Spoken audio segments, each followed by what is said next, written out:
Austin. Austin. Austin. Emma? Emma, gising na. Emma. Austin! Hey! Diyos ko. Ang sama na panaginip ko. Si Austin nalaglag daw sa bangin. Oh my God. Emma, panaginip yun. Wala lang yun. Yung magandang pakiramdam ko, masama ang kutob ko.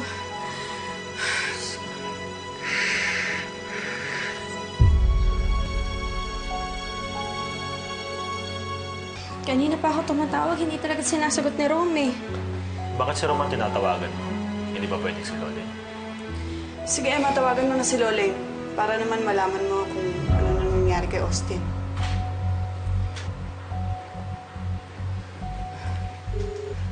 Hello, Manang Loleng? Pwede ko ba makausap si Austin?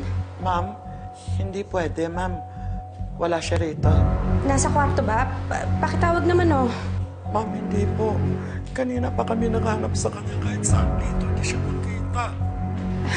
Ano ba yung sinasabi mo? Baka naman naglalaro lang sa labas. Ma'am, nawawala si Austin. Naglayas yata. Ano? O sige, Manang. Pupunta na ako ngayon dyan. Sige, ma'am. Hintayin namin kayo, ma'am. O, saan ka pupunta? Kailangan ako ng anak ko. Bakit? Dadali naman siya dito mamaya. Tsaka isa pa, may clinic pa tayo mamaya. Sasamahan mo. Pwede ba nawawala ang anak ko? Naglayas! At kasalanan ko yun at tirong! Aalis ako!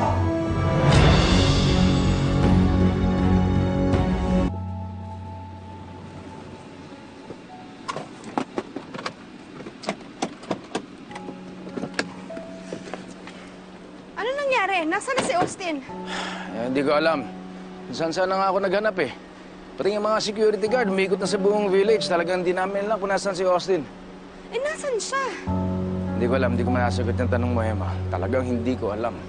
Ano ba kasi nangyari? Ano bang ginawa ninyo? Bakit niyo siya pinabayaang umalis? Pinabayaan, hindi ko mapapabayaan ang anak ko. Emma, alam mo bang masama ang loob ni Austin dahil sa ating dalawa? Gusto niya tayo magkabalikan. Pagkatapos, inaway pa natin dalawa. Tayong dalawa may kasalanan eh. Tayong dalawa. Bakit mo siya hinayaang maglayas? Dapat alam mo kung yung nararamdaman niya, eh siya yung katabi mo eh.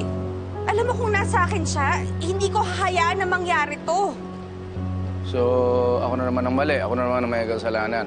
Ako na naman ang masama.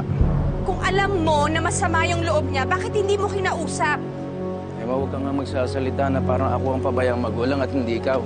Ikaw nga itong may oras para sa baldado mong boyfriend at hindi sa anak natin. Tumigil na kayo. Hindi mahaharap ng pag-aaway ninyo ang apo ko. Sir Rome, tumawag na rin ako sa mga polis. Naghahanap na rin sila. Salamat. Maghahanap na lang din ako kaysa umasa pa sa mga pulis.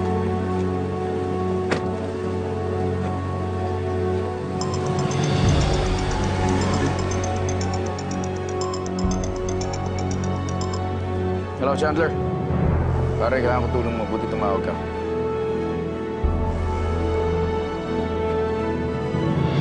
Sir, gusto mo samahan ka namin? Hindi na, okay lang. Saan ka pupunta? Pupuntahan ako. Sir. Rome! Sir Rome,